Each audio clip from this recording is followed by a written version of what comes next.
Vacuuminator. I'm Buster. And this week in Toku, we're going to be discussing the reveal of Zenkaiger's 6th Ranger, the next Ultraman series, and the Dino Fury mid-season finale. But before we get into any of that, Buster, how's your week been? It's been a week.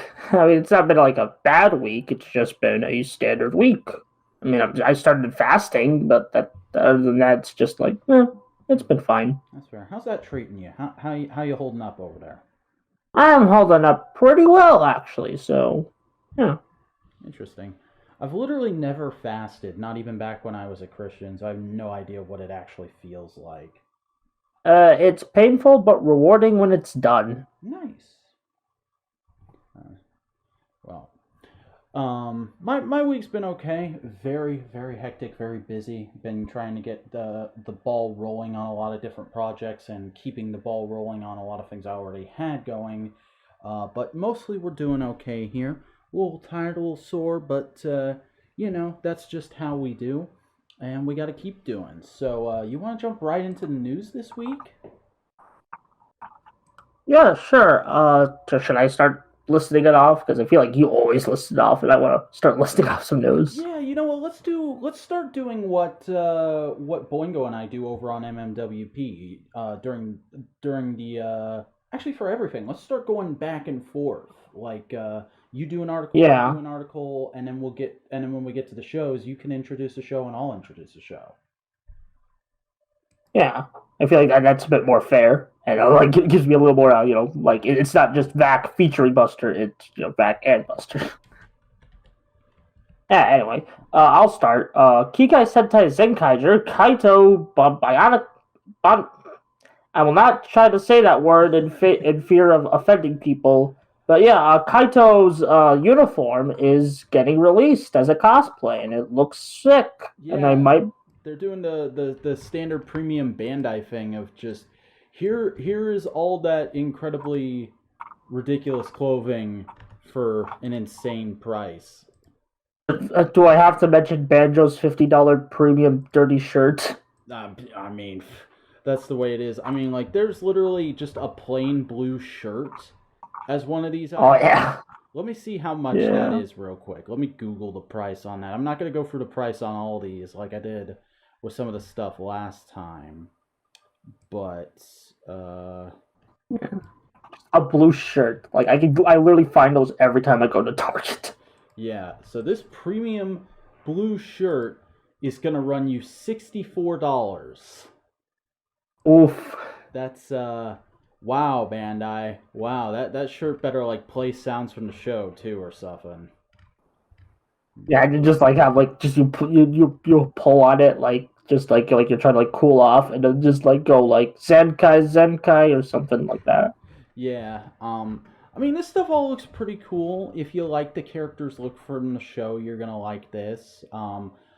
If it wasn't so expensive, I might get that sort of under zip-up jacket he has with, like, the paint splotches on it. I think that's pretty cool. But yeah, none of the rest of it really gels with me fashion-wise, I gotta admit. That's fair. How about you? Would you wear any of Kaito's clothes?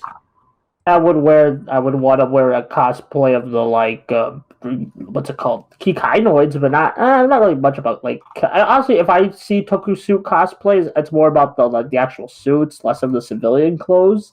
I think one, like, build might be an exception of, like, civilian clothes, but, like, I like Kaito's uniform, but I'm not, like, in a rush to cosplay it. Yeah, see, I like suit cosplays. I definitely appreciate them for all the effort to go into, but I always mark out just a little bit more at civilian stuff because you see it less. So whenever somebody does it, it's like, oh, that's so cool. You're cosplaying the character, not the toy, not the suit. I can see that. I'll say both are very valid. Like I'm just not in a rush to do this one. That's fair, but that's probably the least interesting Zenkaiger related thing this week, because this week we also got, at long last, the full reveal of the 6th Ranger of Kikai Sentai Zenkaiger, TwoKaizer, who is going to be a gold 6th Ranger and he is modeled very heavily after the Gokaigers. A lot of people, when this got revealed, were actually theorizing that this was going to be a returning Captain Marvelous, which, I would have loved, but I also didn't see them doing it. Yeah. But no. I mean, also with Shirakura, I could kind of see him doing it, but nah. Although, honestly, you say based on the Gokaigers, no, this is just another Gokaiger. I'm sorry, I love it, but it's another Gokaiger just with a Zenkaiger belt buckle and logo on the head. That's pretty fair. And I mean, when the full suit was revealed, Gokai Gold was trending in Japan, which is hilarious. Yeah, Gokaiger is one of the more popular Sentai series, so I totally understand. As it should be. Yeah. But no, he has a transformation gun of his own, which appears to be a combination steering wheel gun, like a pistol, but not like the flintlock pistols that the Gokaigers had, but it does transform into a cutlass, which is kind of cool. Yeah, I like it, especially the little steering thing. I like that a lot. And actually, something I didn't know, we might see this in his debut episode next week. Spoilers, he debuts next week. He gets O-Ranger and Shinkenger armors, which that's pretty cool. I like the Shinkenger armor, and the O-Ranger one is pretty okay. Yeah, he's gonna have alternate modes. And one really cool detail is that when he changes modes in the show, the symbol on his helmet is going to change. Like in his base mode, he has the Gokaiger symbol with a gold 35 above it. But if he changes, it'll be like 19 for O-Ranger and 33. Yeah, 33 for Shinkenger, which is pretty cool. I want to see how those suits look in the show because I think we've only seen them as toys so far, and they don't look great as toys. Yeah, I've seen the pictures of the suit, thanks to the preview images for next week, and I like the suit. The suit's very good. I like it a lot. Gorgeous suit. Yeah. I also think the actor's costume looks really good too. It's kind of like a slimmed down, more like modernly stylish version of what the Gokaigers would wear. Yeah, actually, speaking of the actor, Atsuki Masaki. I'm sorry. Masakio. Masakio. I would say. Masakio. But I'm so sorry. Hey, that's part of the gig. That's part of the gig. You got to figure out pronunciations here. But I would say it's Atsuki Mashiko. Mashiko, yeah. Mr. Mashiko is going to be playing the civilian for TwoKaizer, and I really like it. His drip is pretty good. Yeah. And the character is called. Actually, was surprised. Zox, yeah. Getting very alien sounding Gold Rangers for both Sentai and Rangers this year. Mm-hmm. And actually, something I didn't know, he was in the Zangetsu stage play, so that's very neat. Yeah, I think he. I don't know anything about that stage play, but I heard people saying that he played a character that turned into a suit, which is a kit bashing of Baron suit, which is kind of cool because Baron's actor actually auditioned to play Captain Marvelous, so it's kind of like that 6 Degrees of Kevin. He honestly does have that energy. Mm-hmm. Like in Gaim, he doesn't have that energy, so I totally see it. Mm-hmm. But no, it's he's got a great look. He from the little bit we got of him in the next time preview of this week's episode, he seems like he's a very fun and already competently played character. So I'm looking forward to seeing stuff. Yeah, I especially like that. If you look, it's only 20 seconds I'm breaking down, but I really like he's doing a little dance. I think he does a dance to transform, which yes, I love dance transformation. So let's go. And he's saying a ton of pirate slang too, which is great. Yeah, yo ho ho. It's so good. I've heard rumors. Keep in mind rumors that he's Marvelous's cousin, and I'm okay, interesting choice. That would be interesting. I'm very interested to see how they're going to handle that whole thing, because supposedly there's a bunch of dimension hopping in the next episode, and I'm is he from the Gokaiger universe? Are we going to get an explanation of how the Gokaiger universe works? What?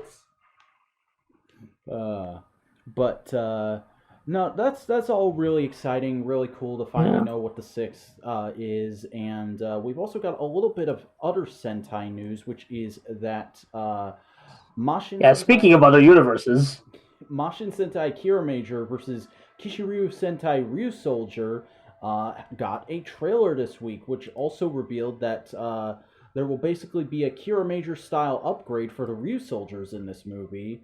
Um, it looks pretty exciting. It's very like movie themed. The director apparently said they wanted it to have a very like cinematic tribute to cinema kind of feel.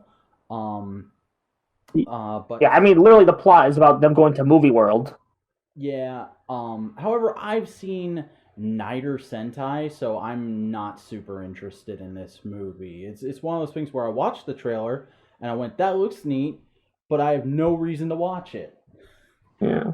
Again, maybe when it comes out, we'll like one of us will binge eat. We'll each binge each series, and then like we'll compare notes when we watch the movie. Yeah, maybe if we'll see. That is still a possibility, yeah. Yeah. But Although you could tell I'm a dumb American because I immediately thought when I saw the RyuSoulger Kiramager armor. Okay, so like I was thinking, okay, are they gonna use this in Dino Fury? Which I know they're not. They're probably not, but like I'm like thinking don't they usually maybe. film Power Rangers in two blocks? Have they done the second block for Dino Fury yet?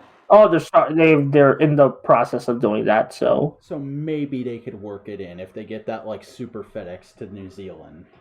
yeah, maybe it was made for it. Well, I don't know. I'm just big tinfoil hat moment. I mean, if they did use that in Dino Fury, I would expect it to be used as a way to say, "Hey, Kiramager is getting adapted next."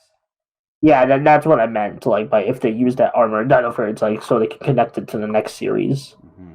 But Speaking of next series and connections, Ultraman Trigger, new generation Tiga. we got the full reveal for that, and this honestly looks really exciting because like I haven't seen Tiga. I'm not a huge fan of that era of Ultraman. I just have no experience with it.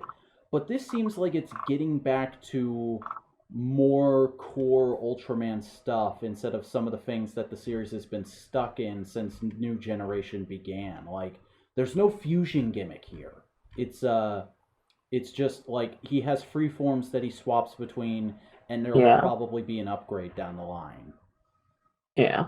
Okay, so actually, I have some experience with Tiga. I have not finished it, but I know like some of the Tiga lore because hint hint, I'm making a Tiga video about the 4 Kids dub. Spoilers. Wait. Yeah. But like so I really like this. Like each of the forms he showcased, those are all Tiga forms. Multi-type, power type, and sky type. Those are all Tiga forms. Are they So it's like are they new versions or are they literally just the same suits? no new versions. They're new versions like and it's now okay, Tiga has a complicated history. It has a really complicated history that I don't think I can go over now, especially since I don't have the notes for it. But basically, it's kind of in this weird legal limbo because of the main actor being unable to appear, and they thanks to his gym show being a jerk. Hmm. Um, so like a lot of people are theorizing, okay, this will be their like, and this is kind of weird timing because the gym show's leader has body just died, so like people are theorizing, okay, is this like not only is it 25th anniversary, but is this their time to finally bring Tiga back into the main Ultraman like zeitgeist? So I mean, I suppose from a fan's perspective, that would be really awesome if they did that. It's a little kind of cynical and corporate that they're doing it like just as soon as that guy drops dead. But like, I mean, if it helps the franchise, it helps the franchise. yeah, because Tiga is one of the more popular Ultraman shows. Because like it won awards for its popularity. Oh wow. Um, Yeah. how we feeling about main actor guy? How you feeling about him and his Oh, look? I like him a lot. You already like him a lot. Like I really like his smile, and okay, the transformation device is so good. I love it how it's like it's a gun, like a trigger, Yeah, and then it turns into an Ultra Spark when you that's put so it good. in. When was the last time we had a proper Ultra Spark? I think I want to say X maybe, but like X was kind of similar to Orb. I Like always in took terms his of like thing as like kind of a cell phone, but I only watched the first episode of X. So yeah, I guess like I'd say Victory like Ginga S, but like yeah, I think that's the last time we got proper Ultra Spark instead of like a very modified Toyetic Ultra Spark. um, Honestly, I'm not feeling the suit that much. It feels very but like I'm liking everything else, like the I think the choreography, the power bits of form action. looks cool, but the other two I could take or leave. Yeah. Um, Skyform I think looks the best, but then again, I'm very biased towards the color blue. So uh, but let's see. Looking at the staff here, we're getting Koichi Sakamoto in as the director, which is very exciting. I love me some Koichi Sakamoto. yeah, I know a lot of people were worried about him. I guarantee you, his Ultraman work is good. It doesn't like I know like people like he does some good Sentai work, but sometimes it devolves into some like put it lightly leg porn. I mean, like the man's allowed his fetishes, and like Yeah. he did the Ultra Galaxy Fight series that just finished up, and that was really Yeah, he did like both of them. So and that's what I'm saying. Like, I'm just saying. Yeah, I know. Like, you should be worried about that. You should not be worried about Ultraman because like Super Oil like pulls them in, maybe because he doesn't really have female like actors to work on. But that's a whole other story.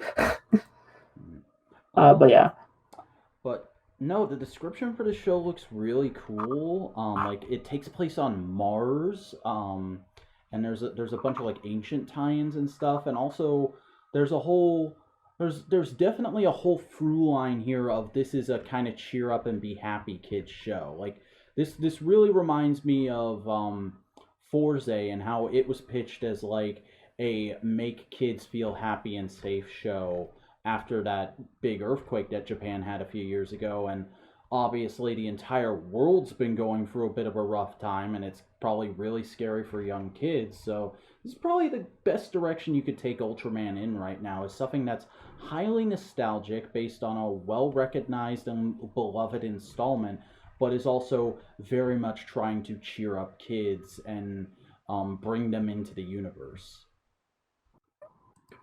yeah. Actually, on the two notes on what you just said. First off, I think Towards the Future. I watched a bit of Ultraman Towards the Future, which was their Australian made show. That had an opening scene on Mars, so that's what that description reminded me of. Mm. And the second thing, Ultraman Tiga was originally the character, like the original character of Ultraman Tiga. He was pitched as someone who would make the team happy through songs and dance, but his gym show turned that down. So I think they're kind of like revisiting that idea, but for like a modern tooling. So That's cool. I'm glad they're doing that. yeah. But no, this Speaking show of, will be premiering on July 10th, and which is actually apparently Ultraman Day. yeah, But timing. uh, yeah, no, I'm looking forward to this. I'm definitely gonna watch the first episode. We're probably gonna cover it on this show. And fingers crossed it gets an official English sub release on their YouTube channel, like Zed did. I think it will because they've already been subbing and English releasing the Chronicle like clip shows. So I think that's like that policy is staying around for a while. Okay, that's cool. Yeah, I mean the promo didn't get subbed, but like I'm pretty sure the show will. All right. Speaking of Ultraman, in Japan the complete Z release is coming out, but that means nothing to us because we don't live in Japan. I mean, this isn't the show. This is like a big Oh. encyclopedia book. Oh, actually, I thought it was the show. I don't know why I thought it was the show. It's basically the Ultraman equivalent of a Sentai MOOC, from what I understand. Oh yeah, I see. Looking at it, it's very much like a Sentai. There's like a Sevenger fight DVD. Because they're making a Sevenger series, for like a streaming service, and they put a couple episodes on the DVD. Which, okay, that's cute. I like Sevenger, so that's fine. Yeah, but there's gonna be like a bunch of interviews with the cast, some cool diagrams and stuff of the different mechs and monsters, and I don't know. This definitely looks interesting. I hope some of this stuff gets translated, or that this at least is available at like cons and stuff here in the West, because This is definitely a cool coffee table book from the looks of it, and Yeah, I I always can. love when So like, Toku does that. okay, so like every Ultraman Blu-ray comes with like a little pamphlet that gives you like episode descriptions and behind the scenes information. Mm-hmm. They're actually really informative pamphlets. I really like that. Honestly, I would buy the Blu-rays just for those pamphlets. All of the Blu-rays have them, and I could see some of this information being dissected into the eventual Zep Blu-ray here in the States, depending on whenever that happens. That's cool. That would definitely be interesting to see. Um, but we do have one last news article for this week to go over, which is that there was an interview with the cast of Kamen Rider Genms, The Presidents, the lead three, Hiroyuki Takami, Tetsuya Inawaga, and Nachi Sakarugi, I think is how you would pronounce that. Sakarugi. Yeah, basically, Gem, Fowler, and Kronos, their actors all sat down for an interview with the Tokusatsu Network, and it's a really charming read. They all come off like they're good friends that they've been working together for a while now. They go over how this was the first time the X8 guys had interacted with anyone from Zero One, and kind of that whole dynamic, and how the two actors, the two leads had learned from each other a whole lot, and kind of like little updates and tweaks to the henshins they had to do for this series. Really, really interesting little tidbits in here. I definitely recommend people go ahead and read this. I got nothing else. So should we head to the new episode? Yeah, let's start getting into new releases. Take us away. You've got the first one. All right. Power Rangers Dino Fury, Season 1, Episode 8, Unexpected Guess. Vac, what did you think of it? Okay, so, this is really hard for me to say because we have been so overwhelmingly positive on Dino Fury, so far. Oh, I think we have the same thoughts. Yeah, this, like, I wasn't waiting for it to happen, but the show finally shit the bed. Yeah, oh god, this episode was mediocre. It's not completely awful. Like, there's a few good ideas in here. Well, here's how I would put it. There's a lot of great ideas in here, but there's too many, and very few of them get the time they need. Not even just that. I just feel like the good ideas are sandwiched in between all these unfunny slapstick or boring fights. That's just me. Like, here's the thing. I'm not opposed to bringing in one of Kelson Henderson's characters as a way of getting this team the legacy database, as a way of introducing them to the wider Ranger world, as a way of setting up more stuff and establishing some more stuff with the Morphin Masters. But why the fuck did you use Mick? Out of all the characters in this franchise Kelson Henderson has portrayed, why Mick? I would have been up for so many other different cameos. You could have had him come in as Flit, as a time-traveling Boom, as frickin' Phineas, any of those... Cruz? Like, give Cruz something to do? Oh my god, you could have brought back a character from the previous... It would have been weird that Devin wasn't there, but bringing back Cruz would have been so much fun, especially because the Buddy... I almost said Buddy Roids. The Beast Pots got so little development during Beast Morphers. Like, bringing back Mick is just so complex... perplexing. It really feels like they only did it because they really wanted to use the Ninja Nexus Prism. And even then, the way they use the Ninja Nexus Prism, from what little memory of Ninja Steel I have, doesn't really jive with Ninja Steel. Actually, it does. Because they never explained the Ninja Nexus Prism at all. Which I guess this is their explanation for it, but they barely explained it here. They just said, the Morphin Masters made it. It goes around and does stuff.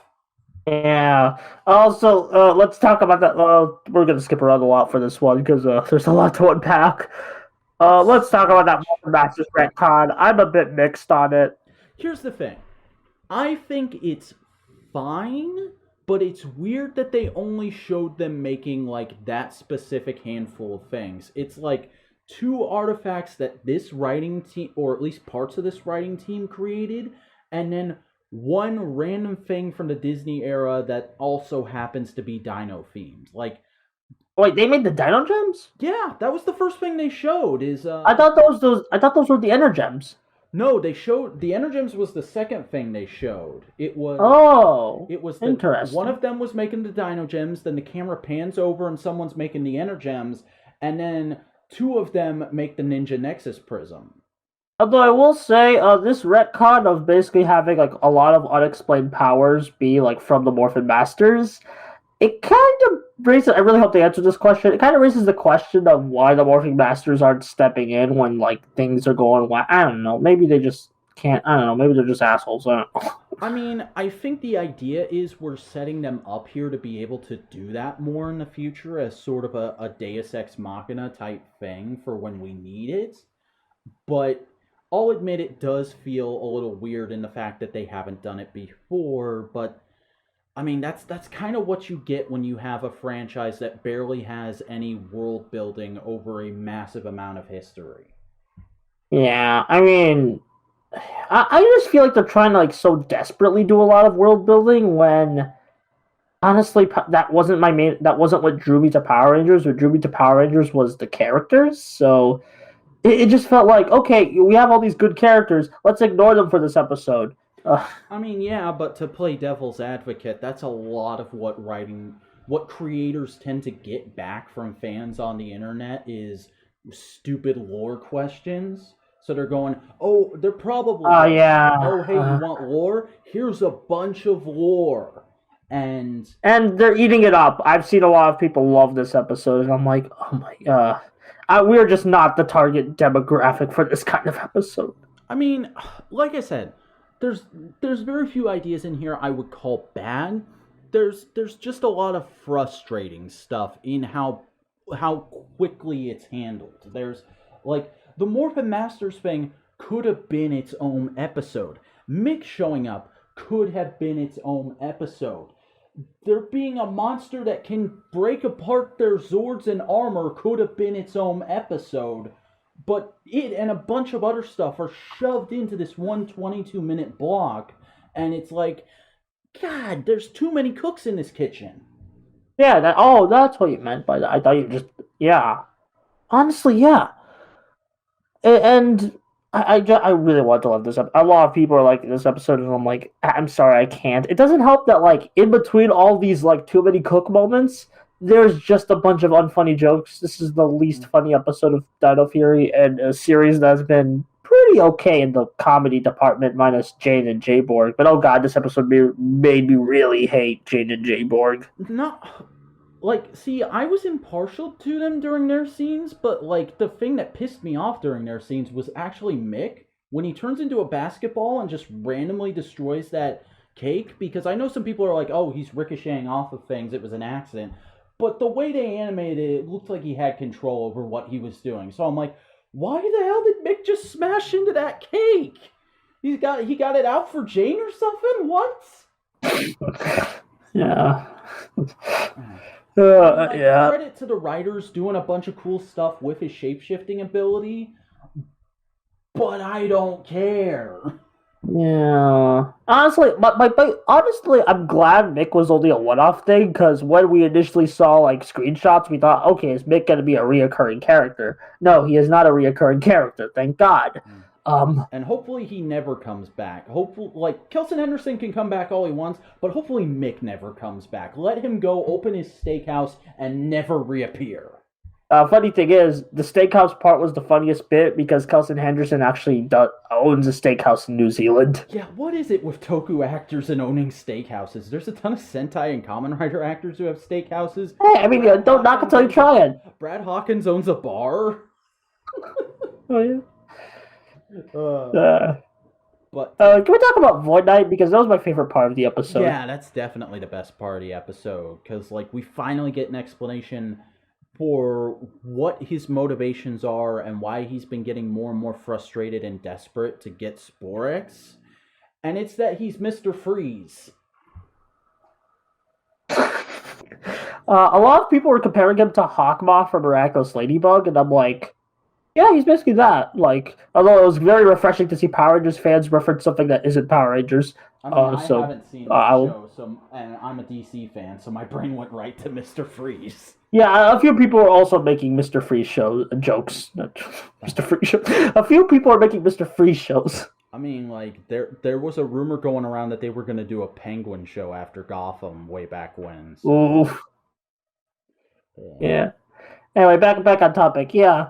I was a bit like, okay, this kind of came up. But I like this twist. It gives him a little more pathos, especially since it was very well done. People are speculating. This is the dumbest speculation of all Dino Fury I've seen. People are speculating that the water the lady's in is Aquatarian water, and I'm like, okay, you guys are just reaching for it now. That would be almost like Sentai 6 levels of just pulling out a reference to pull out a reference. Oh yeah, it's a very reach. Like it makes more sense to be like gamer girl bathwater.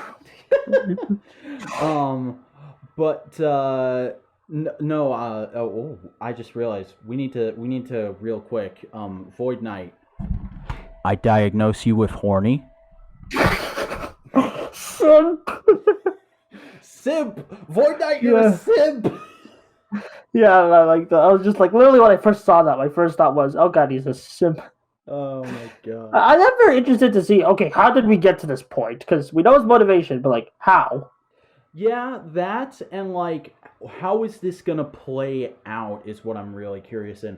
Will the Rangers find out about it and try and help him? Will he restore her and she ends up being the big bad or something? Or is there some other big bad that's gonna come in and take over the show towards the end and he'll have to go to the Rangers for help? Yeah, it would be pretty cool to see Void Knight join the Rangers, and hopefully not die. There is that alternate color scheme. Yeah, I'm not sure what they're gonna do with RyuSoulger Brown, but that's a story for another day.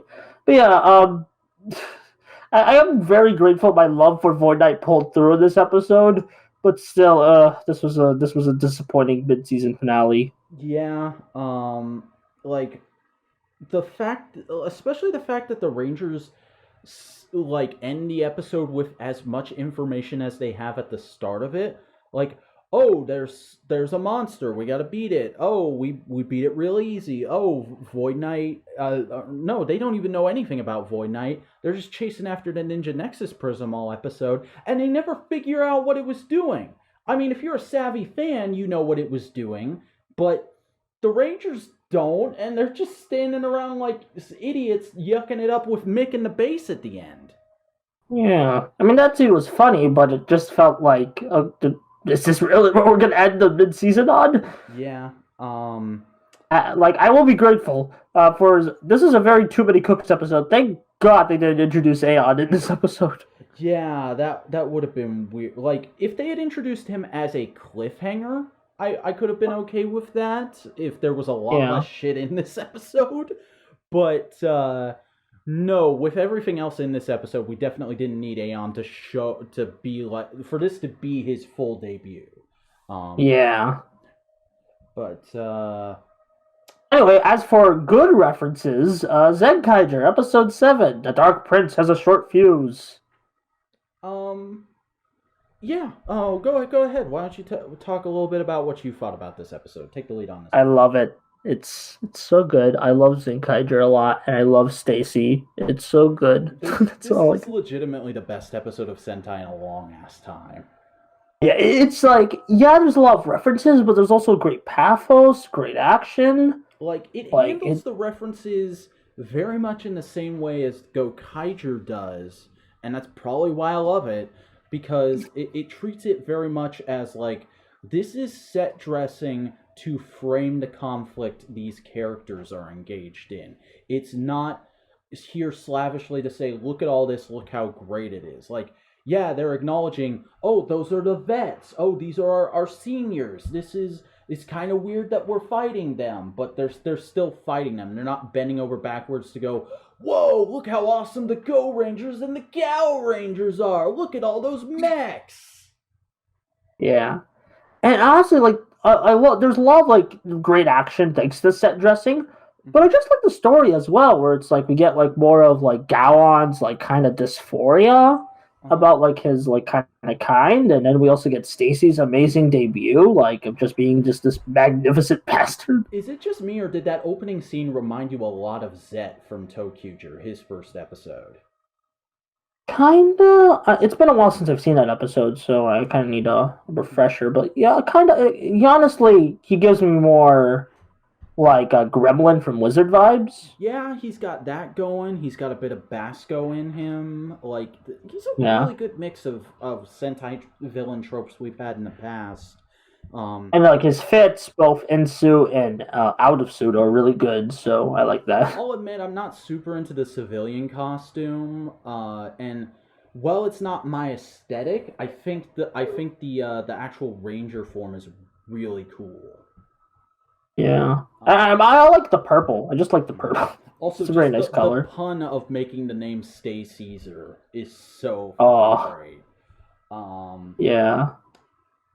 And like, also the Megazord fights. Those were really good. Like bringing back past Megazords, and people like I've seen a couple people those suits in from the Sentai Museum. Yeah. And people, like, I was a bit, like, worried, and a few other people were worried. I was like, oh god, is this series just going to be fighting old Sentai suits? But, like, no, like, from the preview of the next episode, we're still getting the monsters. So we're getting a good mix. Yeah, and, like, they're probably using their whole cast of suit actors in some of those scenes, which is awesome. Everybody getting a payday. And the fact that the first few they fight are the mechs that the Zenkaigers are based off of is great. And you get Dino Tank. Freaking Dino Tanker was in this episode for 10 seconds. Yeah, those are just there's just so many great references, but it doesn't take away from like the character moments. Yeah, like I definitely I enjoyed everyone's kind of frustration with Gown, but also sympathy towards him. And then the whole scene of him and Kaito sitting down and having that discussion at the park bench was really sweet. Yeah, there are some pretty sweet behind the scenes photos of that scene. So, but no, this is a great episode. Zenkaiger feels like it's kicking into pun unintended another gear, and I'm looking forward. Yeah, like the anniversary arc. Like we're getting all the references in now. Now that we established these great characters, we're finally getting those references that people are. And we're progressing stuff a ton. Oh, it's great. I like it. Yeah, and speaking of Zenkaiger, we have a spin-off. Yeah, the Zenkaiger spin-off special, Zenkai Red Great Introduction. Both episodes, because it was a 2-episode mini, much like Kamen Rider Genms, they got subbed and released by TV Nihon this week, so we went ahead and watched both of them. Buster, what did you think of these? That was okay. Yeah. Like people it's not the greatest thing ever. Screen caps of this, but like actually watching it, it's like this is fine. It's not as like The thing is, it's like a step below even the worst episode of Zenkaiger so far. Yeah.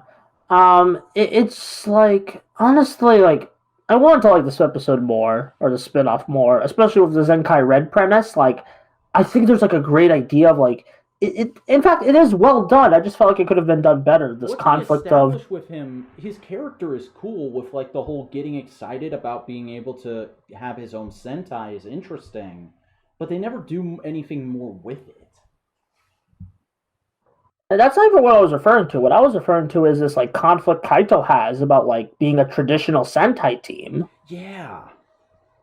Like that was like I feel like that was the most interesting part. So when Zenkai Red came along, it's just like, like, okay, he's fine. He has a cool suit. But, like, I'm not that. Also, the human stuff, I'm not a fan of it. Like, it was fine, but, like... I thought it was fun, but if it had gone on for any longer, it would have gotten annoying. Yeah. Especially because the only one who's really matching lip flaps all that well is Gown. Oh, yeah. Like, I was actually, like, I was a bit, like, I wasn't sure if they were using, like, the actor's voice or the VA's voice. No, it was definitely the VAs dubbing over those face actors. Yeah, probably why. I just felt like it was kind of unnecessary and just kind of like... I mean, it kind of does... I mean, actually, it is necessary to drive in the theme to Kaito about, like... like you don't need to be a traditional Sentai to be a great hero. Mm-hmm. But like, yeah, no, it wasn't that entertaining to me. Yeah, it's pretty much only worth watching for that Tsuruhime cameo at the end, which was great. Yeah, it was a very good cameo. Like honestly, the highlight of the special outside of like Kaito's little arc. Mm-hmm. And like I'm just gonna outright say it. I kind of hated the villain monster in this. Okay, funny story. He is basically a clone of the villain monster for the Zenkaiger movie that's not out on DVD yet. Yeah, that suit is a repurposing of the Goshikida versus TwoKaizer villain suit. Like, wait, it is? Yeah, they remolded it a whole ton, but it's the same basic design. Oof, I haven't seen the TwoKaizer versus Goshikida movie in like forever, so I wouldn't know. But even with that, like his constant just randomly saying past Sentai villain names and like kind of like bending over backwards to try and please people, even though he's fighting them, is really weird and kind of grating. Yeah, he was not a great villain. I mean, I kind of geeked out when he said Messiah, but that's only because I really like Go Busters and didn't actually do anything with it. Although I will say that also another positive, the Lupin Ranger versus Powder Ranger gear, that was a pretty cool scene. Yeah, that was great. That was a really cool moment. Yeah. Actually, I feel like out of all the specials to use it in, this was the best one to use it in. Definitely. And then we have one last new episode for this week because unfortunately Genms episode 2 has not been subbed yet, but we do have episode 2 of Girl Gun Lady, Naive Butchers. How did you feel about this, Buster? Okay. So this series has great ideas, very great ideas. Problem is, I forgot it's supposed to have characters we're supposed to care about. I don't know. Like, there's hints of that, but it's not enough. It feels like I'm getting crumbs of characters when I should be getting, like, a cookie of a character, not, like, crumbs. Like, so far, this feels like the beginning of Madoka Magica, but with all the character scenes stripped out.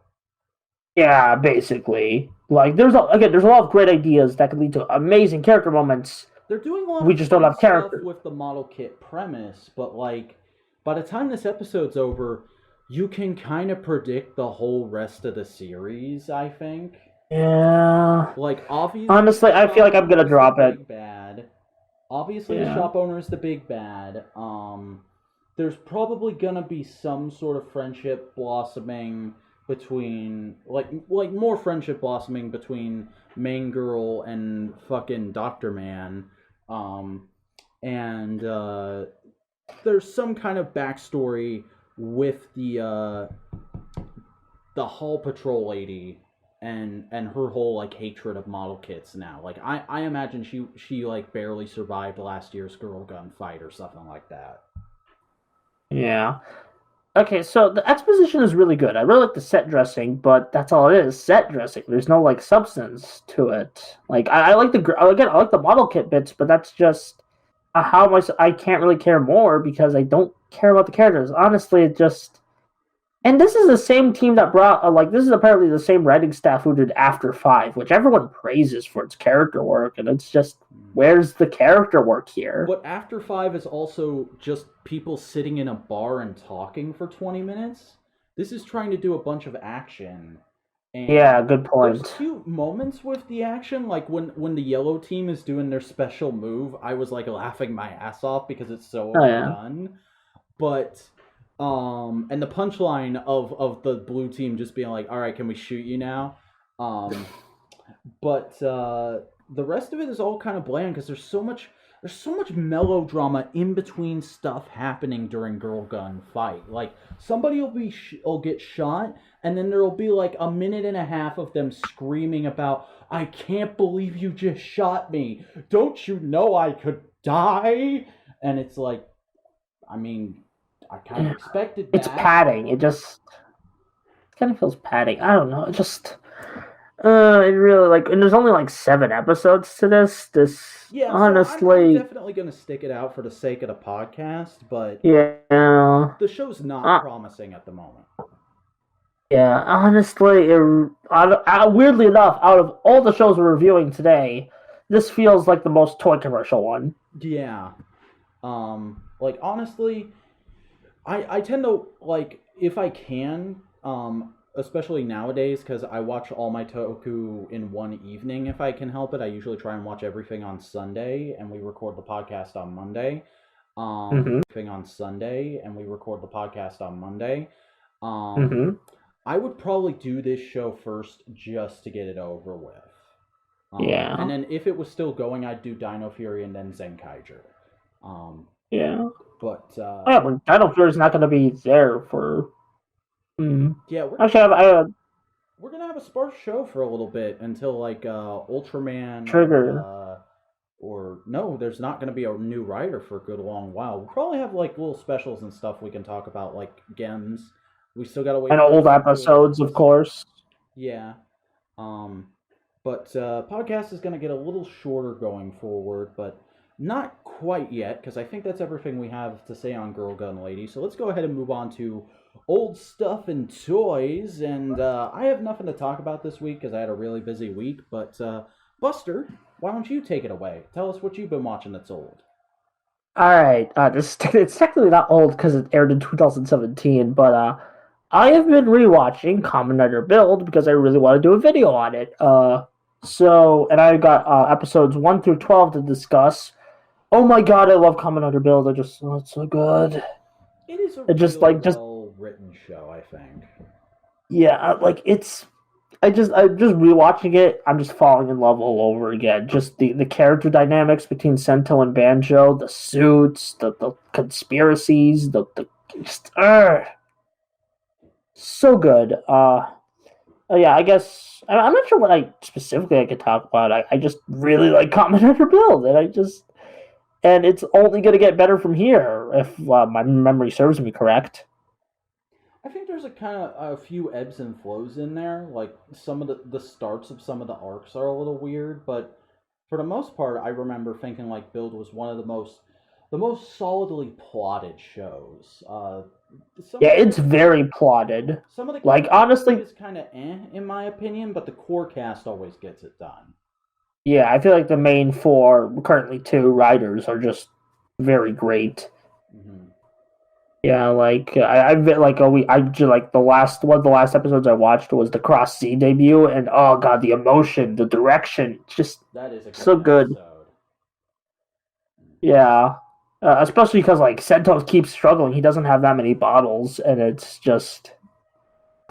And he has to basically just tell Banjo, hey, you gotta like have a conviction, like just that, like, oh my god, it's just so good. I'm sorry if I'm being very scatterbrained, but like I just love Kamen Rider Build. Like it's gonna be hard to put this into words for like my review, but like I mean that's what a script is for. You're on here doing an unscripted thing, and like I've always said, like, part of the reason I started doing so many podcasts is because I wasn't good at doing unscripted stuff, and the only way to get better at something is to just keep practicing it. So that's part of why you're here. Mm-hmm. Is we gotta get you better at your unscriptedness. So maybe one day you can do videos on your channel without a script if you want to. But I've tried that a couple times. It just like I have to edit it so like I only end up like 2 minutes of usable dialogue by the end. Yeah. But like, back to Build. Trying to think, what else is there to discuss? There's like a lot. This show is so densely plotted. There's so many plot points and conspiracies that just I forgot some things existed in this show, and I was like, yeah, I know everything about Kamen Rider Build. I was like, oh yeah, there was the non-bus subplot, and there was these like little mini stories about like Sento helping this dad and his kid. Oh my gosh, the stuff with the dad and the scene where the little girl is like showing him the drawing and he doesn't remember who she is. That tore me apart, man. Yeah, and then like Sento having to like somberly explain about that and like just saying you can make new memory. It's a very emotional series. Like it hits hard. Like even the little moments, it just knows how to like wring the emotion out of those little moments. Yeah, Build himself, Sento, is such a great character because he has all this inner turmoil, all this plot-tied bullshit going on.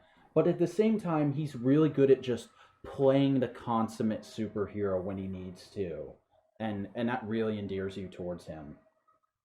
Yeah, actually, speaking of endearing, I forgot how many funny moments there was. I know Build was up like a pretty like like in balanced dark and light, but like there was quite a bit of comedy moments. Like there was this really great bit in episode 2 where it's like nobody wants to hear your entire life story, and he just literally there's great visual gags, comedy gag, like humor When they're gags. drinking the So many. canned coffees and he's upset he can't make them a cappuccino.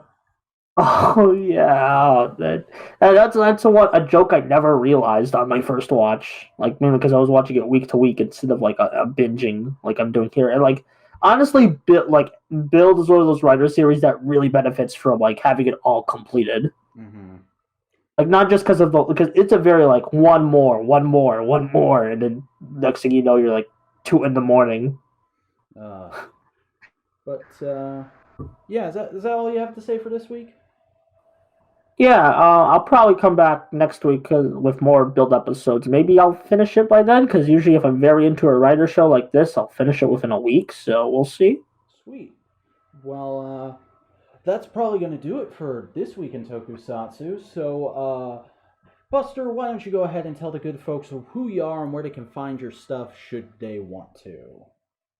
Sup, I'm Buster Corp. I do video essays on the internet because that's what all the cool kids do. No, it's just because they like it. As I hinted earlier in this video, I am currently working on a Ultraman Tiga for Kids video. But if you want to check that out, sub to my channel where there's also other cool things on Toku and cartoons and video games and memes and all sorts of cool stuff. So check it out. Excellent. Well, everyone, I am the Vacuuminator. You can find me on YouTube at youtube.com/thevacuuminator, spelled TheVacuuminator. That is where I post all my solo content of vlogs, toy reviews, and media analysis. However, I am currently on hiatus, so you'll be mostly checking out a backlog there. But if you want to keep up with me on social media, I'm on Twitter at the Vacuuminator and on Instagram at the_Vacuuminator. And please do us a solid. If you're listening to this on any platform where it's available, go ahead and give it a follow. Go to the main Modular Media YouTube channel because that is the creative co-op that this podcast is produced under. And give us a like, give us a comment, give us a subscribe, ring that bell in order to enable the notifications, and follow us on Twitter at the Modular Media to get updates on the show and what's happening with it as soon as we have them available for you, and join our subreddit r/Modular Media for all the same stuff. But that is going to do it for this week in Tokusatsu. We'll see you next week when we find out what happens that week in Tokusatsu.